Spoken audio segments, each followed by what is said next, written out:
Jalan-jalan ke kota tua. Cakep. Jangan lupa makan ketupat. Yeah. Tua muda, ayo merapat. Oke. Berkah dalam sahabat Oase Rohani Katolik Berkah yang dalam dikasihi juga. Tuhan.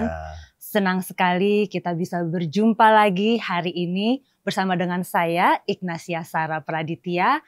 Dan hari ini kita akan didampingi oleh Romo Antonius Yuni Wimarta CM yang biasa akrab disapa juga dengan Romo Yuni. Kita sapa dulu Romo Yuni ya. Halo Romo Yuni. Selamat, apa kabar Sarah? Baik, Romo Yuni apa kabar? Kabar baik, sehat dan biasa. bahagia selalu ya. Ya, baik. Hari ini pun juga bertepatan dengan peringatan Santa Clara ya Romo ya. Iya, Santa Clara. Baik sahabat Oase Rohani Katolik, mari kita siapkan hati dan pikiran kita. Kita akan mulai diawali dulu dengan doa pembuka yang akan dipimpin oleh Romo Yuni. Ya. Silakan Romo. Baik, mari para pencinta dan sahabat Oase Rohani Katolik, kita mengawali pertemuan kita pada hari ini dengan mengarahkan hati untuk berdoa. Dan Bapa dan Putra dan Roh Kudus. Amin. Ya Allah, Tritunggal yang Maha Kudus, kami bersyukur kepadamu. Engkau hari ini mengembirakan gerejamu dengan peringatan Santa Clara yang hidup suci dan berani melawan kuasa jahat. Hadirlah bersama kami dalam permenungan Oase Rohani Katolik pada hari ini. Semoga kami mampu meneladan hidup suci dan mengikuti jejak Kristus bagaimana Santa Clara yang kami rayakan hari ini. Dan semoga kami semua selalu setia sampai kapanpun juga.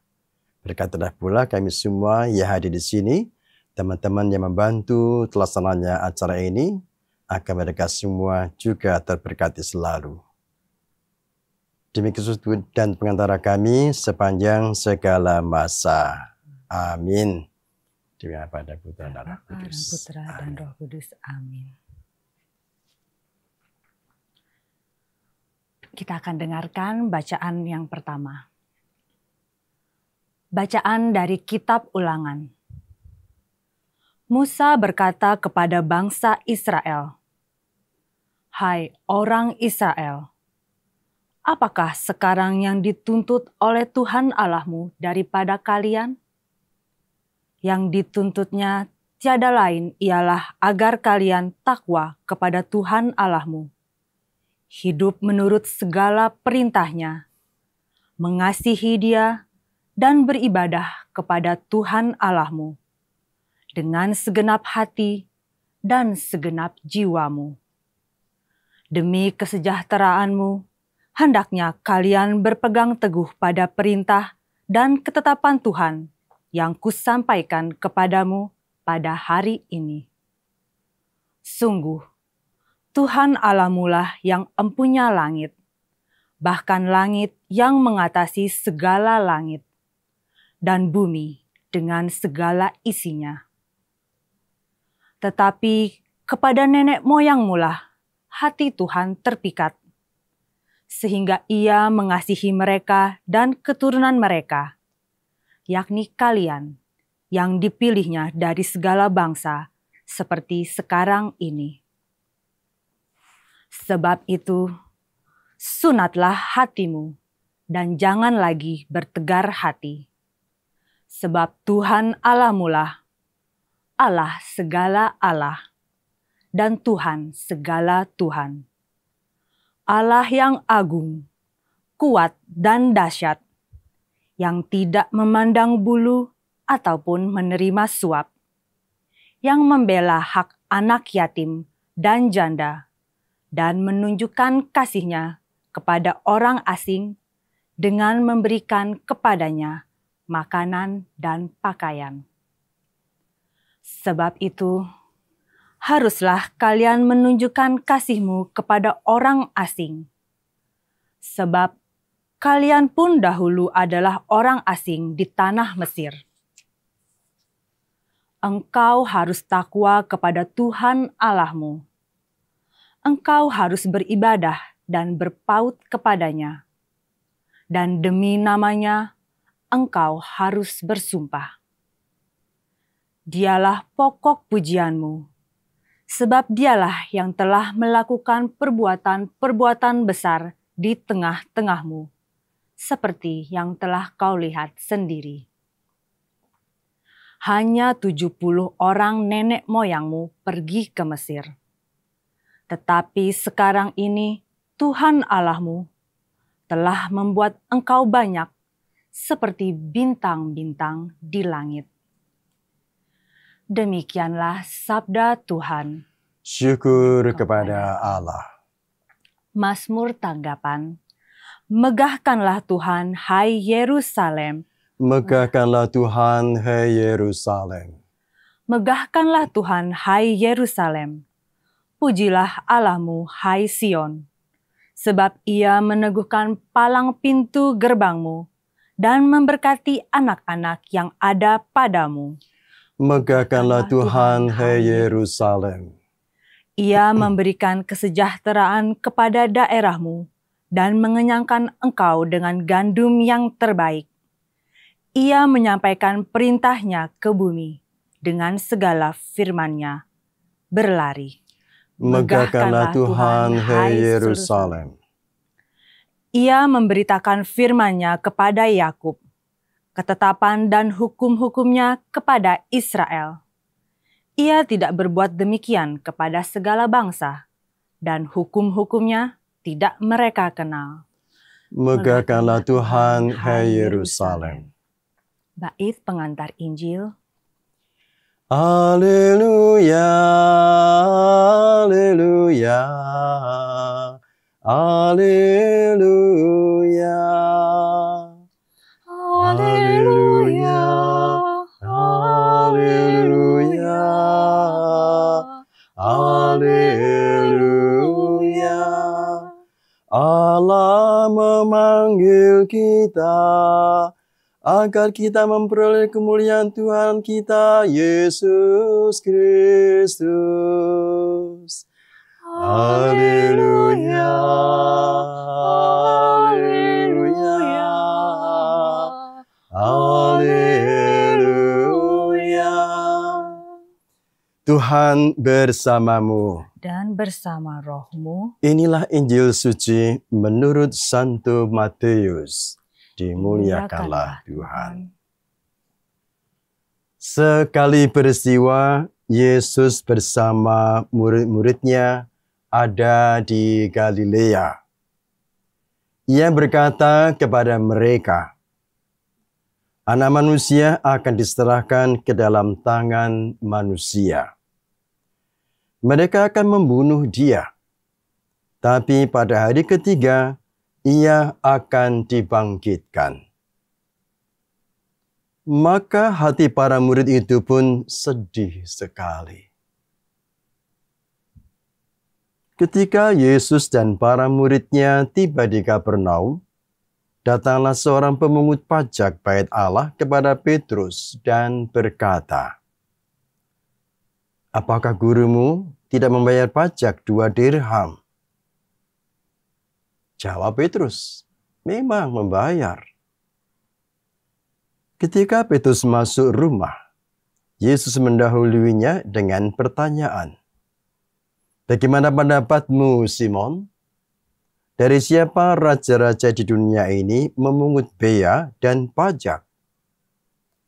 Dari rakyatnya atau dari orang asing? Jawab Petrus, dari orang asing. Maka kata Yesus kepadanya, jadi bebaslah rakyatnya. Tetapi agar kita jangan menjadi batu sandungan bagi mereka, pergilah memancing ke danau. Dan ikan pertama yang kau pancing, tangkaplah dan bukalah mulutnya. Maka engkau akan menemukan mata uang 4 dirham di dalamnya.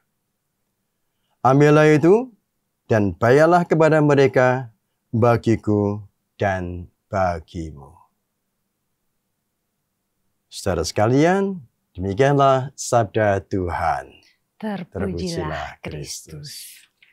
Sahabat Oase Rohani Katolik, sudah kita dengarkan sabda Tuhan hari ini dari Kitab Ulangan dan dari Injil menurut Matius. Di bagian yang pertama ini, mari kita mulai dulu, kita dengarkan dari Romo Yuni. Ya. Permenungan apa yang kita dapatkan dari kitab bacaan pertama Romo, Kitab Ulangan. Ya, oke. Makasih Mbak Sarah. Pertama kepada para pecinta Oase Rohani Katolik, terlebih yang hari ini merayakan pesta nama Santa Clara. Ya, ini merupakan orang kudus yang sangat-sangat Katolik. Bahkan mungkin lebih Katolik daripada kita. Atau mungkin juga lebih radikal daripada kita. Tapi yang jelas bahwa dia itu seorang yang dari keturunan bangsawan. Ya biasa hidup mewah, berkelimangan, ya macam-macam kemewahan, kecukupan ya. Makanan tersedia, minuman terjamin, apapun ada. Tapi rupanya Clara ini mempunyai sesuatu yang membuat dirinya itu tidak nyaman. Ada kegelisahan rohani yang dia alami. Lalu dia kenal dengan Santo Fransiskus Assisi.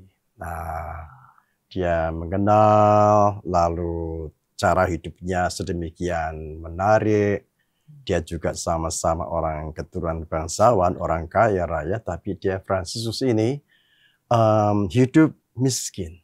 Nah, dia meninggalkan keluarganya, lalu juga meninggalkan harta bendanya, lalu hidup miskin. Inilah yang membuat Clara ini tertarik. Gaya hidup Santo Fransiskus ini sedemikian rupa.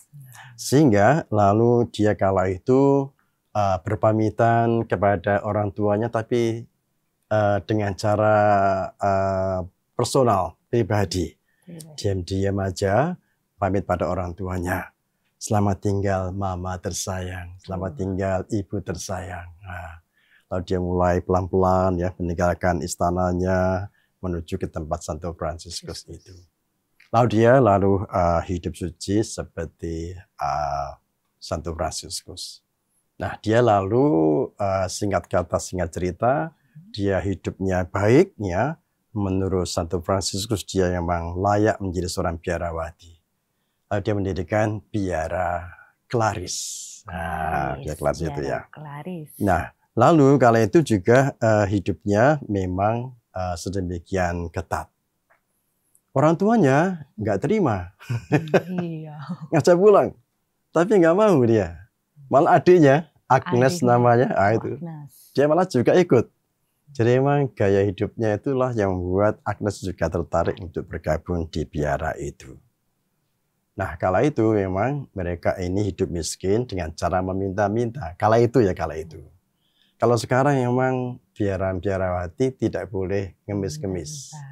Harus punya pekerjaan, lapangan pekerjaan, entah pendidikan, entah rumah sakit, poliklinik, asrama, panti-panti sosial dan sebagainya. Harus ada pekerjaan yang itu. Sekarang nggak boleh ya, tarekat, kalau ngemis-ngemis nggak boleh. Ya, itu memang dulu begitu. Nah, lalu arti kata Clara ialah terang atau cerah. Jadi memang wajah Santa Clara memang sedemikian, tidak hanya cantik ya, tapi begitu cerah, begitu indah sehingga memancarkan wajah-wajah ilahi. Lalu dia juga kala itu dilambangkan dengan seorang yang membawa monstran. Dia kalau itu padahal dia kan sakit ya, sakit berat, tapi ketika itu ada penjahat datang, berserdadu yang mau merampas harta benda biara, lalu dia tiba-tiba masuk ke kapel, mengambil monstran, lalu ditunjukkan ke serdadu itu. Dan serdadu-serdadu tentara-tentara pada takut dan berjatuhan. Ini sesuatu kekuatan yang luar biasa dan keberanian luar biasa dari Santa Clara ini. Nah, kepada teman-teman yang pesta nama Perpisiat, semoga Anda bisa meneladani keutamaan Santa Clara. Sekarang mari kita lihat bacaan pertama hari ini. Nah, ini dari Kitab Ulangan. Nah, Kitab Ulangan ini settingnya ialah Musa. Musa kan ditunjuk, dipilih oleh Allah untuk memimpin bangsa Israel keluar dari perbudakan Mesir ya. Lalu kala itu memang Musa itu diingatkan bahwa supaya Musa mengingatkan kepada bangsa Israel supaya bangsa Israel itu tetap setia kepada Allah, supaya takut akan Allah. Takut akan Allah bukan berarti lalu takut kalau dihukum ya, takut kalau nanti disalahkan, tapi sebetulnya lebih pada taat. Jadi bukan afraid of God, tetapi fear of God. Jadi ada taat kepada Allah dengan melakukan kehendaknya, lalu juga hidup menurut jalannya, mengasihi Tuhan dan beribadah kepadanya. Nah ini, gimana orang bisa mengasihi Tuhan dan beribadah kepadanya kalau orang selalu ada waktu. Ada waktu untuk Tuhan, tanpa disuruh, tanpa dipaksa, tapi sungguh-sungguh aku betul-betul membutuhkan kehadiran Tuhan. Maka orang perlu mengasihi Tuhan dan juga beribadah. Selain itu pula berpegang pada perintah-perintahnya. Apa perintah Allah itu? Nah, teman-teman, para pemirsa bisa melihat di buku atau ya 10 perintah Allah itu sudah sebuah ringkasan ya, ringkasan dari kitab Taurat supaya orang sungguh-sungguh menjadikan 10 perintah Allah itu sebagai pedoman. Jadi nggak usah kemana-mana, cukuplah bagaimanakah sebetulnya apakah aku sudah selalu ingat akan Tuhan, apakah aku sungguh-sungguh menyembah Tuhan, apakah aku menghormati orang tuaku, ya terus sampai pada yang ke-10. Dan ini bisa menjadikan jadikan bahan ya kalau misalkan ada orang bingung mau ngaku dosa apa. Udahlah pakai pedoman itu. Aku melanggar perintah kesekian. Bisa tuh ya. Perintah Allah itu ya. Baik. Jadi pula selain itu juga tentu tidak hanya dengan Allah, tapi harus hidupnya itu mencerminkan relasi dengan Tuhan nampak dalam diri orang-orang di sekitarnya. Nah, apa itu? Nah ini, yaitu orang perlu memperhatikan orang asing. Ya, juga anak yatim, janda, ya, dan pentingnya menunjukkan kasih kepada sesama. Tidak jarang ya teman-teman sekalian, waktu itu yatim piatu itu dianggap sebagai orang yang menderita, dianggap sebagai orang berdosa, orang buta, orang timpang, itu dianggap sebagai orang berdosa. Inilah yang kiranya perlu pula diketahui oleh kita semua. Bacaan pertama ini mempunyai pesan supaya orang itu bisa seimbang. Ya. Mengasihi Tuhan, ada waktu untuk berdoa, ada waktu untuk merenungkan sabda Tuhan, ada waktu untuk beribadah, tapi jangan lupa pula juga diimbangi dengan perhatian pada orang-orang yang menderita, yang apa-apa, yang tidak punya apa-apa. Lah ini. Jadi kesediaan berbagi. Nah ini. Kesediaan berbagi. Jadi memang otomatis orang Katolik itu ialah gembira dalam berbagi. Gembira dalam berbagi. Ya itu ya. Jadi teman-teman sekalian, manakala Anda misalkan Anda tahu teman Anda tidak bisa makan hari ini, Anda punya makanan itu, kalau 2 piring oke lah, bagi 1 piring ya. Nah kalau 1 piring, bagi 2 dong. Bagi 2. Atau buah. Atau jajan, atau snack, ayo makan bareng, dibelah. Nah, nanti pasti kamu akan mendengar, terima kasih ya, kamu kok baik. Nah, ini nanti mengesan, ya. Maka para pemirsa, biasakanlah untuk berbagi sekecil apapun dan dengan keramahan. Nah, itulah. Jadi itu cara yang saya maksudkan supaya bahwa mengasihi Tuhan itu tidak hanya mengasihi Tuhan saja, tapi dirasakan oleh orang lain. Tapi lebih mereka yang lapar, yang menderita, yang berkekurangan. Yang tersingkirkan juga ya Romo. Iya, tersingkirkan ya. Romo. Jadi manakala ada mungkin teman Anda yang dikucilkan, entah karena masalah-masalah serius, maka perlu kita menyapa ya, mengajak bicara, ya, ngajak minum, ngajak makan ya. Jadi itulah tandanya orang beriman itu seperti itu, tanpa disuruh, tanpa dianjurkan, tapi sungguh-sungguh muncul dari lubuk hati yang terdalam, bahwa aku mengasihi Tuhan dan juga mengasihi sesama. Begitu. Itu yang dari kitab, dari bacaan yang Bacaan pertama ya Iya, Romo ya. gitu. Jadi kita takut akan Tuhan di sini adalah bukan takut hukum, tetapi lebih takut karena taat ya. takut karena taat, patuh, ya. dan cara mengasihi Tuhan adalah berpegang, mengasihi Dia dengan cara berpegang pada perintah-perintahnya. Berpegang pada perintahnya pun di situ termasuk hubungan, mengatur hubungan relasi kita dengan sesama kita, Romo sesama kita yang berkekurangan, yang mungkin yang terlupakan. Terlupakan tuh ya. Itu berkenaan juga dengan sesuai dengan Santa Clara yang kita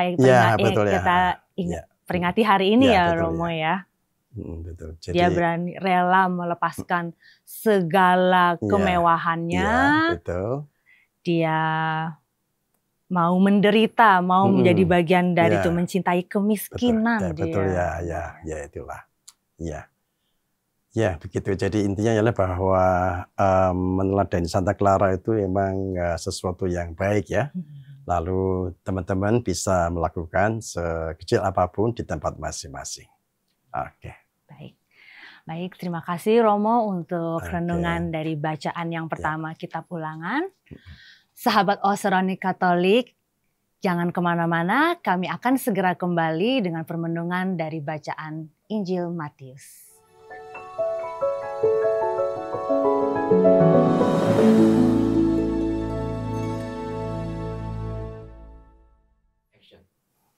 Sahabat Oser Rohani Katolik, terima kasih masih bersama dengan saya Ignasia Sara Praditya masih dengan Romo Yuni.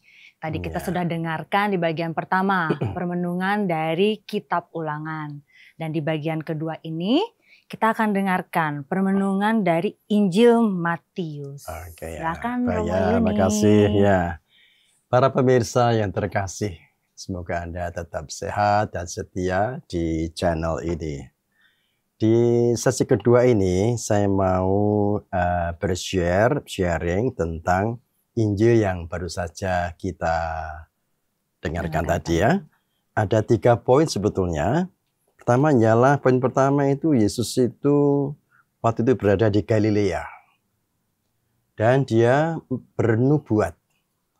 Apa isi nubuatnya? Oh ya, nubuat itu seperti ramalan ya. Ramalan tapi sudah terjadi. Dan dikaitnya dengan rencana keselamatan itu sudah terjadi nubuat. Apa nubuatnya dia? Yaitu anak manusia akan diserahkan ke dalam tangan manusia. Mereka akan membunuh dia, tapi pada hari ketiga ia akan dibangkitkan. Nah ini.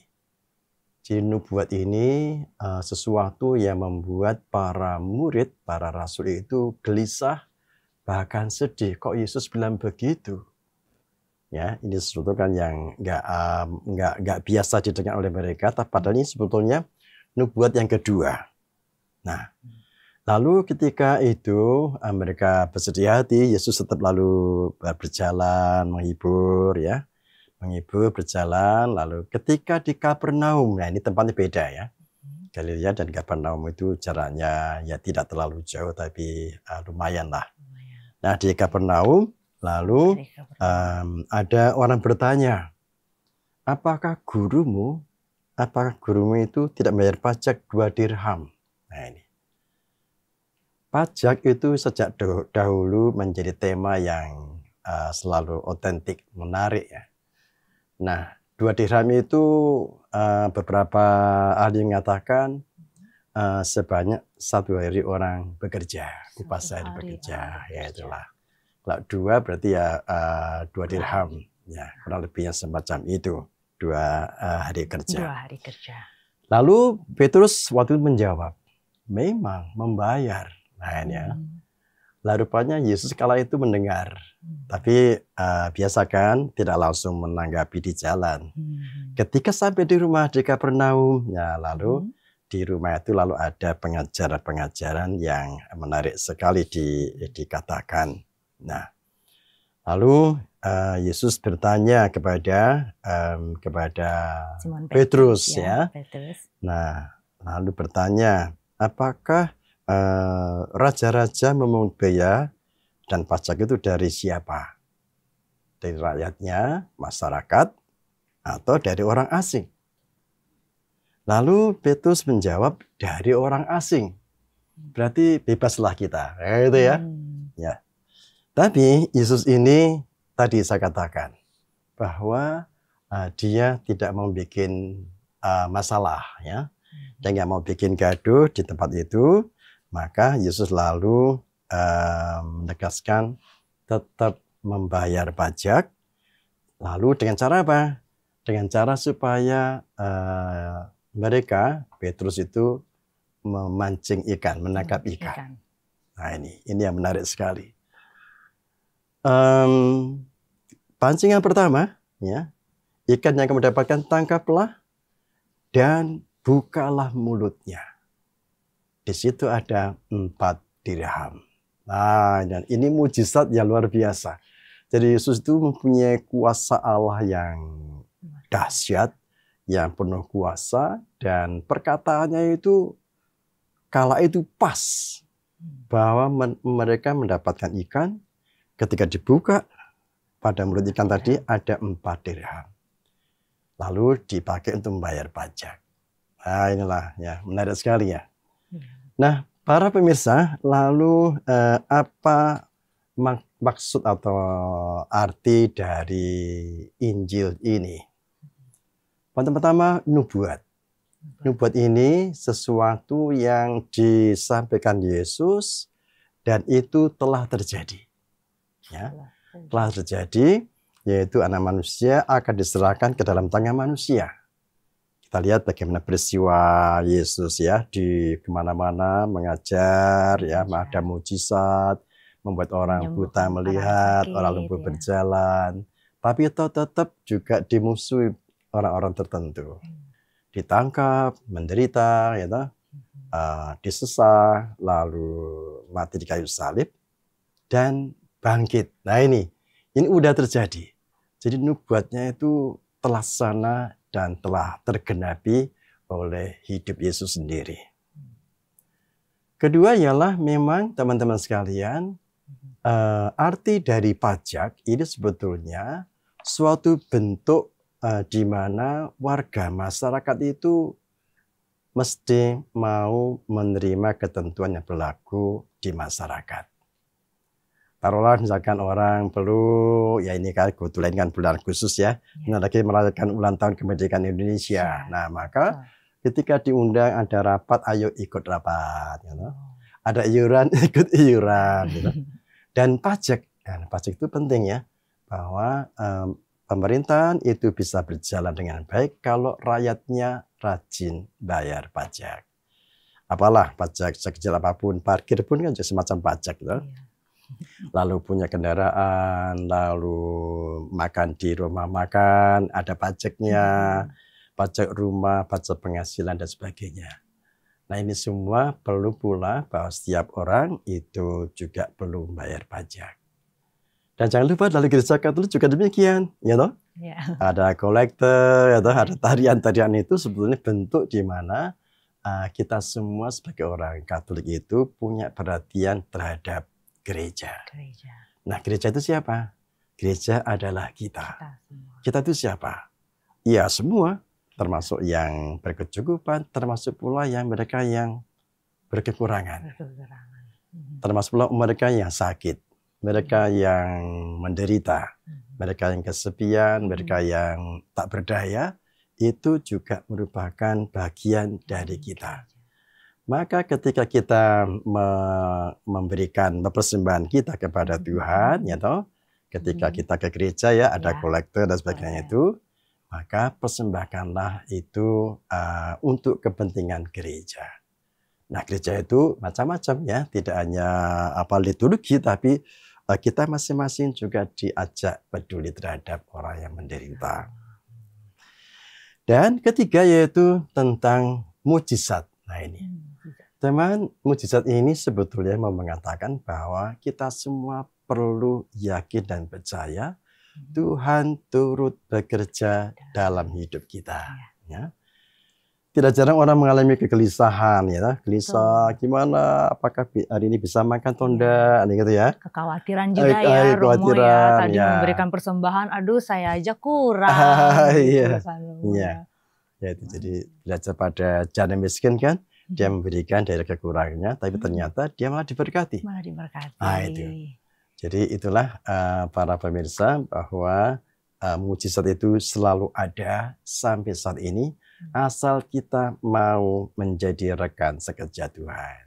Nah, maka ketika teman-teman melihat di sana sini ada saudara-saudara kita yang perlu dibantu, ayo kita dibantu, membantu mereka. Lalu caranya gimana? Ayo mengajak, mengajak yang lain. Ayo kita kumpul-kumpul bareng ya. Kita apa yang bisa kita buat? Kerjasama ya. Ya kerjasama ya. Ya. Di ujung sana ada yang sakit. Ayo, apa yang bisa kita buat? Oh, kita kunjungi. Kita dengarkan keluhannya apa. Ya. Lalu kita ngajak teman-teman, ayo kita iuran atau bantingan atau saweran. Ayo saweran untuk memberikan obat saudara kita yang sakit itu. Nah, lalu dia akan merasakan kegembiraannya sebagai orang yang merasakan berkat Tuhan lewat kehadiran teman-teman. Gitulah. Ya. Jadi jangan, pesan yang paling menarik sekali adalah yang di bagian terakhir ya Romo ya. Jadi mukjizat Tuhan itu, jadi kita tidak perlu khawatir dalam memberi ya Romo ya. Memberi itu nggak harus dalam bentuk rupa uang ya Romo ya. Perhatian. Kehadiran penting. Kehadiran. Jadi orang tuh hadir itu sesuatu yang berharga banget. Berharga. Merasa ditemani, aku merasa dibantu, didengarkan keluhanku. Ternyata dengan didengarkan itu sudah separuh sembuh. Ya, aku merasa berarti banget. Dikunjungi oleh teman, dikunjungi oleh Sarah, dikunjungi Romo ya. Dikunjungi Romo Yuni juga ya, hari ini itulah. Kita juga. Ya, jadi kehadiran itu memang bisa menyembuhkan. Maka teman-teman sekalian, jangan lupa ini zaman modern, biasakanlah tetap berkunjung. Apalagi berkunjung pada mereka yang kesusahan. Mereka yang terlupakan, mereka yang tersingkirkan juga ya Romo ya. Ya, dan jangan lupa datang ke gereja. Dan kolekte. Di situ kita mau menunjukkan ketaatan kita ya dengan memberikan persembahan kita ya Romo ya. Dan jangan, tadi diingatkan lagi, jangan takut, jangan khawatir. Iya, betul ya. Tuhan akan memberikan berkatnya ya Romo ya. Jangan merasa takut, bahkan ya tadi seperti Simon Petrus betul, pergi memancing gitu. Itu kan berarti bekerja juga ya Romo, bekerja.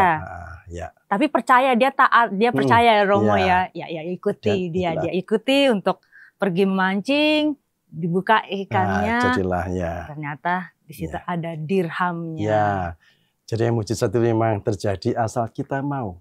Seperti tadi Petrus diminta loh, ayo pancinglah, ikan pertama kau tangkap, bukalah itu. Nah, kalau Petrus tadi nggak mau, nggak terjadi mujizat.